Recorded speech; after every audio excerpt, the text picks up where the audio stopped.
সিলেট টেস্টের প্রথম দিনে ব্যাটিং ব্যর্থতায় ভরাডুবিতে থাকা বাংলাদেশ দ্বিতীয় দিন উদ্ধার হয়েছে বোলারদের নৈপুণ্যে। প্রথম ইনিংসে মাত্র 91 রানে গুটিয়ে গিয়েছিল বাংলাদেশ। প্রবল সমালোচনা হয়েছিল ব্যাটসম্যানদের নিয়ে। তাদের পাশে এসে আজ দাঁড়িয়েছেন বোলাররা জিম্বাবুয়েকে গুটিয়ে দিয়েছে 273 রানে। অতিথিরা 82 রানের লিড পেলেও বাংলাদেশ এখন ভালো অবস্থানে রয়েছে। সেই ভালো অবস্থানে থাকার পুরো কৃতিত্বটা বোলারদের। মেহেদী হাসান মিরাজ 5 উইকেট পেয়েছেন, পেসার নাহিদ রানা নিয়েছেন 3 উইকেট। এছাড়া হাসান মাহমুদ ও খালেদ আহমেদ পেয়েছেন 1টি করে উইকেট। দিন শেষে হাসিটা মিরাজ হাসলেও এই মঞ্চটা পেসার নাহিদ রানা তৈরি করে দিয়েছিলেন। আজ দিনের শুরুতে গতির ঝড় তুলে নাহিদ 3টি উইকেট নেন প্রথম সেশনে।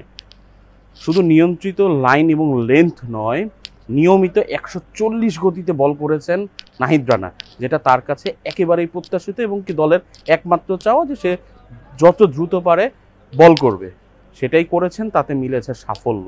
সেই সাফল্যটা নাহিদ পেয়েছেন বলেই বাংলাদেশ আজ সিলেট আন্তর্জাতিক ক্রিকেট স্টেডিয়ামে দ্বিতীয় দিন শেষে স্বস্তির নিঃশ্বাস ফেলেছে। নাহিদ রানার সাথে প্রথম সেশনে একদম তাল লয় মিলিয়ে ভালো করেছেন হাসান মাহমুদ এবং খালেদ আহমেদ। তাদের সম্মিলিত প্রচেষ্টাতেই প্রথম সেশনটা ছিল বাংলাদেশের। আগের দিন 67 রান তোলা জিম্বাবুয়ে আজ দ্বিতীয় দিনের প্রথম সেশনে 62 রান তুলতেই 4 উইকেট হারায়। নাহিদ রানা 3টি এবং হাসান মাহমুদ 1 উইকেট নেন। পরের সেশনে আবার তারা ঘুরে দাঁড়ায়, 80 রান তুলে নেয় মাত্র 2 উইকেট হারিয়ে। কিন্তু শেষের সেশনের প্রথম ঘন্টায় মিরাজের ফাইফারে বাংলাদেশ আবার বেশ ভালো অবস্থানে চলে যায়।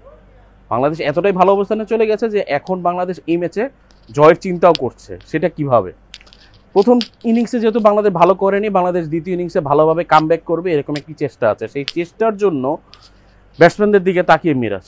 সেটা কীরকম? বাংলাদেশ এই ইনিংসে অন্তত 350 থেকে 400 রান করতে যায়। যদি 350 থেকে 400 রান করতে হয় তাহলে জিম্বাবুয়ে দ্বিতীয় ইনিংসে 300 রানের একটি টার্গেট পাবে।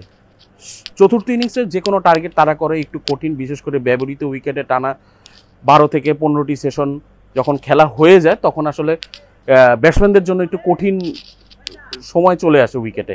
সেই সুযোগটি বাংলাদেশ নিতে চায় এবং জিম্বাবুয়েকে কঠিন সেই পরীক্ষা তারা ফেলতে চায়। এজন্য 300 রানকেই নিরাপদ মনে করছেন মিরাজ। এখন ব্যাটসম্যানরা কি পারবে সেই নিরাপদ জায়গাটাতে পুরো দলকে নিয়ে যেতে? প্রশ্নটা সময়ের কাছে তোলা থাক। আজকে দ্বিতীয় ইনিংসের শুরুটাও কিন্তু ভালো হয়নি। সাদমান ইসলাম পেসার মুজার রহমানির বলে স্লিপে মাত্র 4 রান দিয়ে ফিরে গেছেন। এরপরে জয় আরও 2টি সুযোগ দিয়েছিলেন, সেগুলো স্লিপে ফিল্ডাররা নিতে পারেননি। মমিনুল হক বেশ আত্মবিশ্বাসী ব্যাটিং করেছেন। এখন দেখার বিষয় আগামীকালকে জয় এবং মমিনুল দলকে ঠিক কোথায় নিয়ে যেতে পারেন। তারা যদি দলকে একটি ভালো অবস্থানে নিয়ে যেতে পারেন তাহলে বাংলাদেশের পক্ষে এই ম্যাচে ফল পাওয়া সম্ভব, প্রত্যাশিত ফল, যেটা প্রথম দিন থেকেই বলেছেন নাজমুল হোসেন শান্ত যে এই ম্যাচে তারা জয় ভিন্ন কোনো কিছু চায় না। মিরাজ আজকে বলেছেন যে তারা জয় ভিন্ন কোনো কিছু চায় না। ক্যারিয়ারে 11তম বারের মতো মিরাজ 5 উইকেট পেয়েছেন। 2022 সালের পরে ঘরের মাঠে প্রথম 5 উইকেট।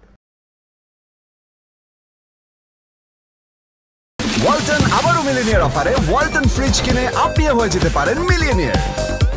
মিলিনিয়ার ছড়াছড়ি দেশ জুড়ে, এটা শুধু ওয়ালটনই পারে।